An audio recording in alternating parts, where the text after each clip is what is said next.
The United States is set to host the largest, most-watched World Cup in history. 48 teams, 104 matches, 3 host countries, 11 American host cities.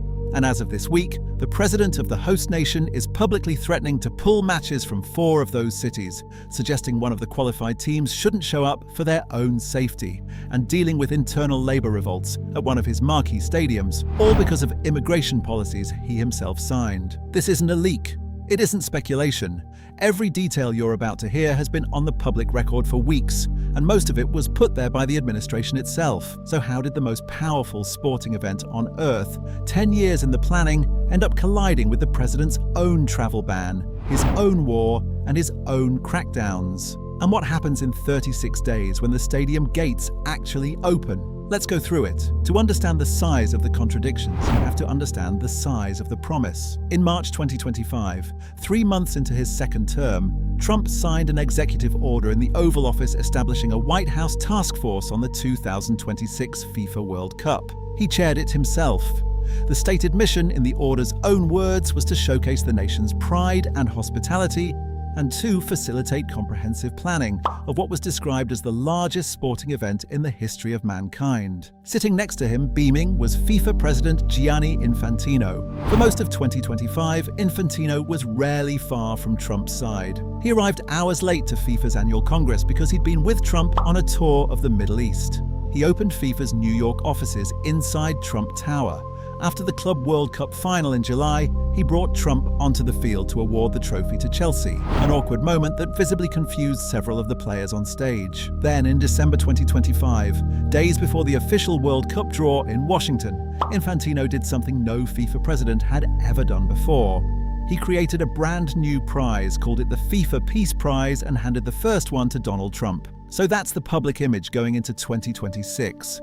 A US president personally chairing the tournament's task force, a FIFA president inventing an award to give him, a White House promising the greatest sporting event in American history. That's the picture the administration sold. Now we look at what was happening underneath it. On January 1st, 2026, 5 months before kickoff, a new proclamation took effect. Presidential Proclamation 10,998. It fully suspended entry into the United States for nationals of 19 countries. The full list on the record from the State Department includes Afghanistan, Burkina Faso, Burma, Chad, the Republic of the Congo, Equatorial Guinea, Eritrea, Haiti, Iran, Laos, Libya, Mali, Niger, Sierra Leone, Somalia, South Sudan, Sudan, Syria, and Yemen. It also blocked anyone traveling on documents issued by the Palestinian Authority. 20 additional countries were placed under partial suspension.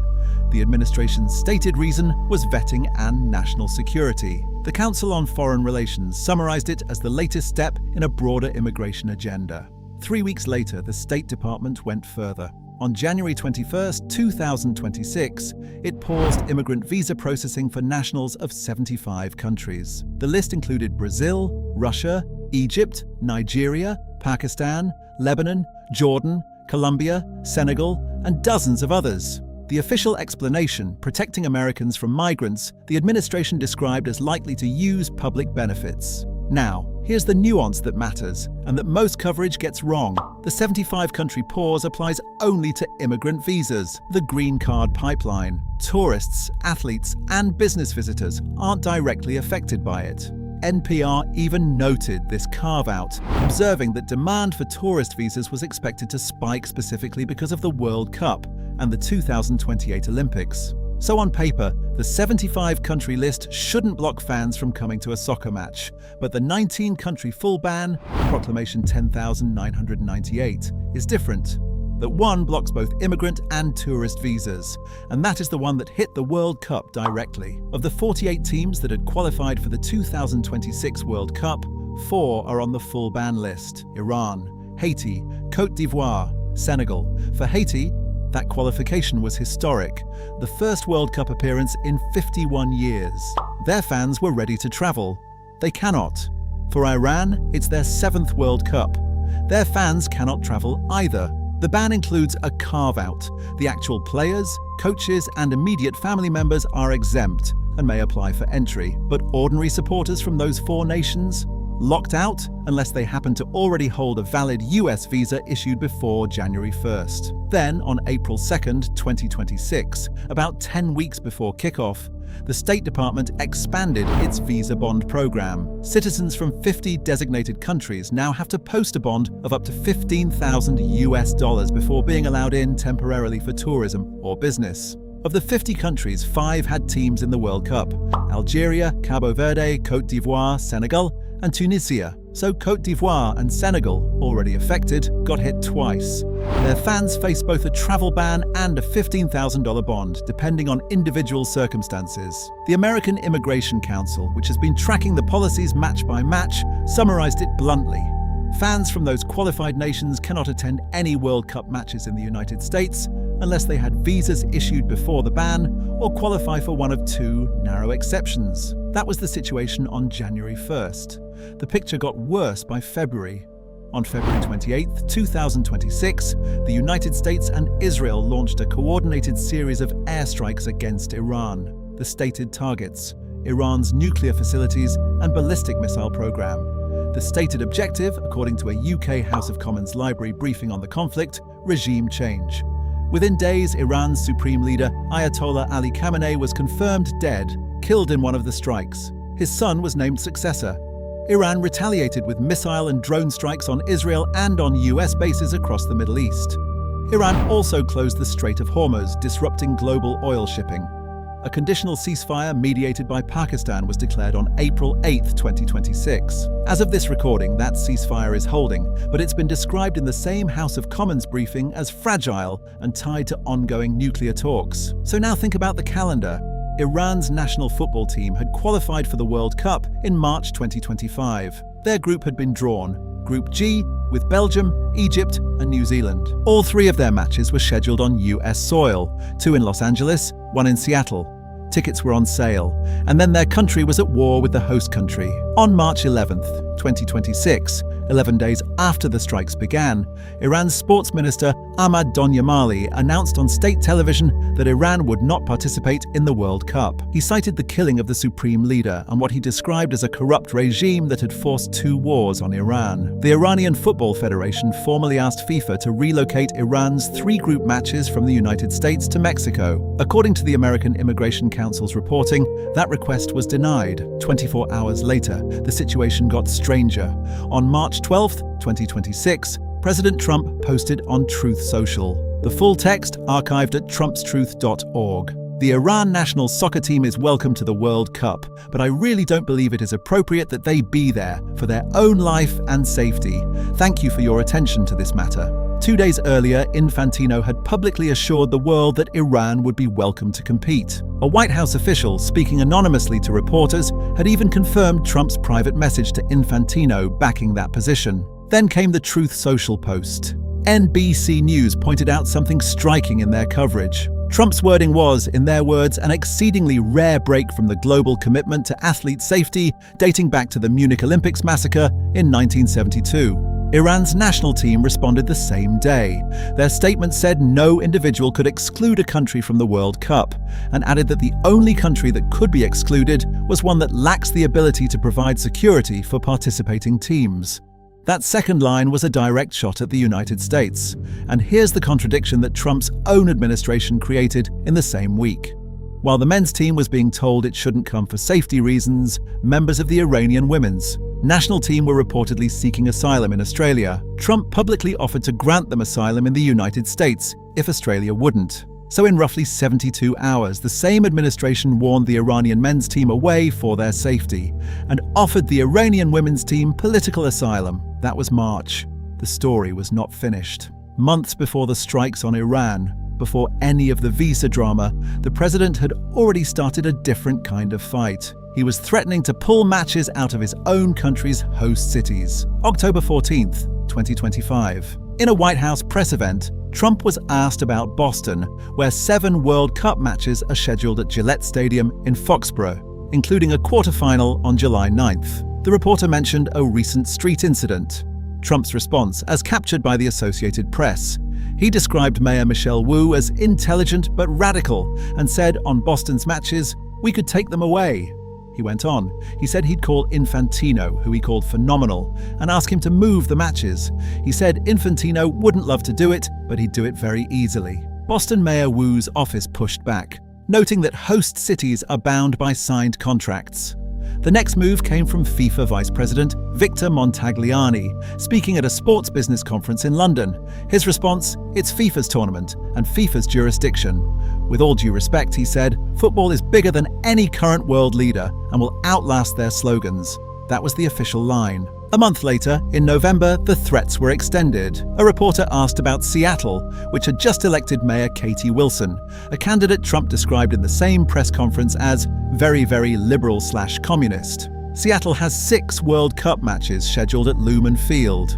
Trump's reply was that if there was any sign of trouble, he'd ask Infantino to move the games, and that he'd move the event to someplace where it's going to be appreciated and safe. Add San Francisco and Los Angeles, also raised in the same series of press appearances, and you have 4 host cities under public threat from the president of the host nation. Combined, they account for nearly 30 matches. Hosting agreements are contracts. According to reporting from Front Office Sports, Seattle's host city agreement does include a clause allowing FIFA to strip a city of hosting duties if security and transportation requirements aren't met, so FIFA technically has the legal lever.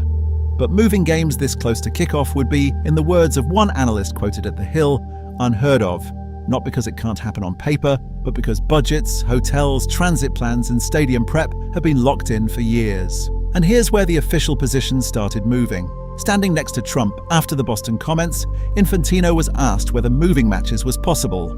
His answer: safety and security is the #1 priority. That was a noticeable shift from his deputy, another moment of restraint, but barely. According to Front Office Sports, FIFA released a follow-up statement saying it defers to the President's office on security matters. So between October and November of last year, the public posture went from FIFA owns the tournament to FIFA defers on security. That's a meaningful pivot, and that's roughly when the seasoned trade press, including Sportico, began openly asking what Infantino's careful relationship with Trump was actually buying. If you're following any of this for the first time and want sports and politics breakdowns like this one, the subscribe button is right there. We cover one a week. Now back to where this gets stranger, because the people most directly affected by all of this aren't actually the visiting fans. They're the Americans who work the games. The most concrete, most unavoidable backfire is happening at the stadium that's hosting the United States men's national team's home opener. SoFi Stadium in Inglewood is scheduled to host 8 World Cup games,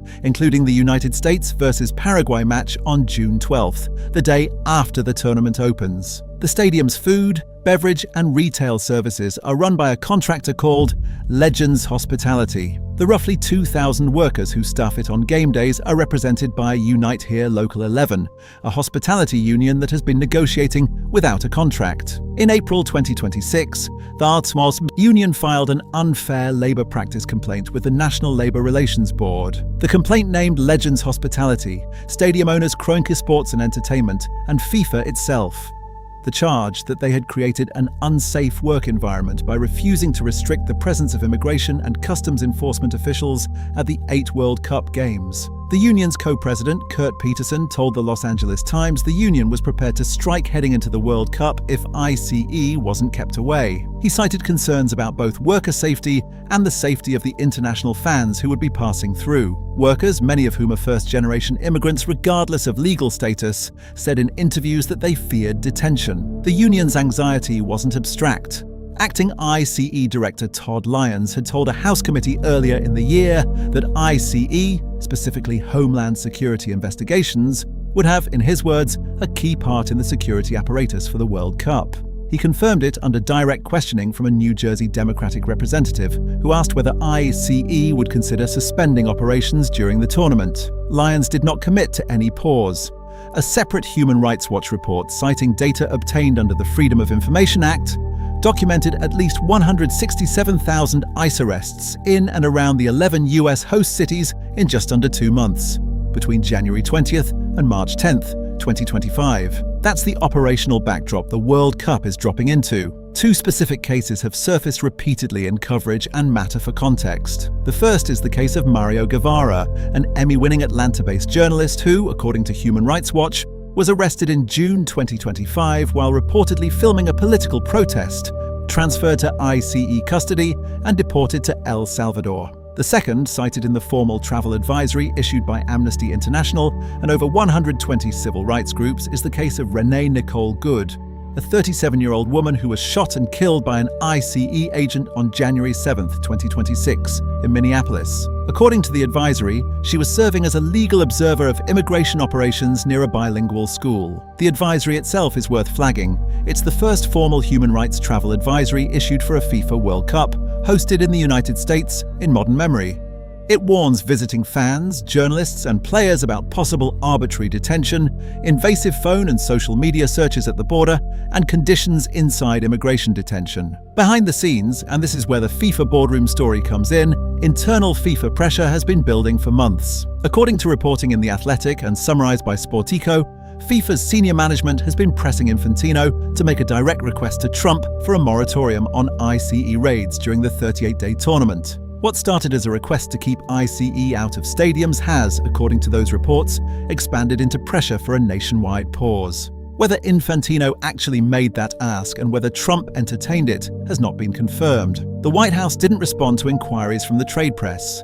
ICE has continued operations. And then, on top of all of that, there's the FIFA Pass. Announced in November 2025 and operational by early 2026, the FIFA Priority Appointment Scheduling System, the FIFA Pass, was the administration's attempt to address one specific problem. Visa appointment wait times in major World Cup countries had blown out so badly that ticket holders couldn't reasonably get an interview before kickoff. The State Department itself confirmed in its FAQ that the program prioritizes interviews for confirmed FIFA ticket holders, but explicitly does not guarantee approval. As Secretary of State Marco Rubio put it in his press appearance, the only difference is that ticket holders move up in the queue. They still go through the same vetting as anyone else, which is to say, the system that had to be invented specifically to expedite World Cup visas only existed because the administration's broader vetting policies had created a backlog so large that an entire global tournament was at risk. The administration's position on the record has been consistent. White House spokesman Davis Ingle, responding to Reuters about the Amnesty advisory, said the World Cup will be one of the greatest events in the history of mankind, that international visitors who legally enter the country have nothing to worry about, and that Trump is focused on making the tournament the safest in history. He described the human rights critiques as scare tactics from activist groups. A Department of Homeland Security spokesperson similarly told reporters the agency would secure the tournament in line with federal law and the Constitution, ensuring every fan, Americans and visitors alike, has a safe experience. State Department spokesperson Tommy Pigott, defending the 75-country immigrant visa pause to reporters, framed it as ending what he described as abuse of America's immigration system by those who would extract wealth from American taxpayers. For its part, FIFA has publicly maintained that the tournament will succeed. Infantino, speaking at FIFA's Vancouver Congress on April 30, 2026, 6 weeks before kickoff, opened his presidential address by confirming, in his own words, that of course Iran would be participating in the 2026 World Cup, and of course Iran would play in the United States. He framed the decision as one of unity. He noted that FIFA had received over 500 million ticket requests, 10 times the volume of the previous 2 World Cups combined. And then Trump, asked about it the same afternoon in the Oval Office, gave one of the more remarkable quotes of the entire saga. He said on Infantino's announcement, "If Gianni said it, I'm okay." He added more memorably that Infantino is a piece of work. Asked what he'd do if Iran actually won, Trump said, paraphrasing, he'd worry about that when it happened. Then he said, in 3 words, let them play. Whether that ends the dispute or just pauses, it depends on what happens between now and June 11th. It's worth noting one critical thing in the administration's defense, because the audience deserves it. The 75-country immigrant visa pause is, on its terms, an immigrant visa policy. It does not, on paper, block tourist or athlete visas. The administration has been factually correct on that distinction, even when critics conflate it. The full travel ban under Proclamation 10,998 does include tourist visas, and that's the one with direct World Cup consequences. The critics, Amnesty International, Human Rights Watch, the ACLU, the American Immigration Council, Unite Here Local 11, and a coalition of more than 120 human rights groups, argue that the line between policy intent and ground-level enforcement has collapsed. that whatever the proclamations say, the actual experience at airports, at consulates, at stadiums, and on the streets of host cities is shaped by enforcement patterns that have already produced a formal travel advisory. Those are the two sides. In 36 days, the world is going to see which version of the story holds up under live fire. 48 teams, 104 matches, 36 days until the opening whistle in Mexico City. The travel ban is in effect. The visa bond is in effect. The 75-country immigrant visa pause is in effect. ICE will, by the acting director's own testimony, play a quote key part in tournament security. The Iranian team will play, but no Iranian fans will fly in. The Haitian team will play, no Haitian fans either. Côte d'Ivoire and Senegal will be in the same boat. 2,000 SoFi Stadium workers may strike. 4 host cities have spent the last 6 months under public threat from the president. And 120 human rights groups have issued a formal travel advisory for a tournament FIFA spent 10 years selling as the most accessible in history. In a Truth Social post the same day he warned Iran's team away, Trump described the upcoming tournament as the greatest and safest sporting event in American history. That's the line that's going to be tested. Not in a press conference, not in an Oval Office photo op, not at FIFA's Congress. On the pitch, under the lights, with 750 million people watching live. And the irony underneath all of it is the simple one. The administration that built the tournament's security architecture also built the policies that put the tournament's openness in question. Those are the same policies, the same desk, the same signature. Whether the World Cup will be remembered as the moment America welcomed the world or the moment it told 4 nations of fans not to bother showing up. That's not Gianni Infantino's call. It's not even Donald Trump's. It's going to depend on what happens at the borders, in the stadiums, and on the streets in the next 36 days. We'll be watching it the same way you will. If this breakdown was useful, the like button helps the algorithm push it to other people who care about this kind of story. Subscribe if you want sports and politics deep dives like this one in your feed every week. Drop in the comments, which host city do you think actually loses games before kickoff, if any do? And which qualified team's exclusion bothers you the most? See you on the next one.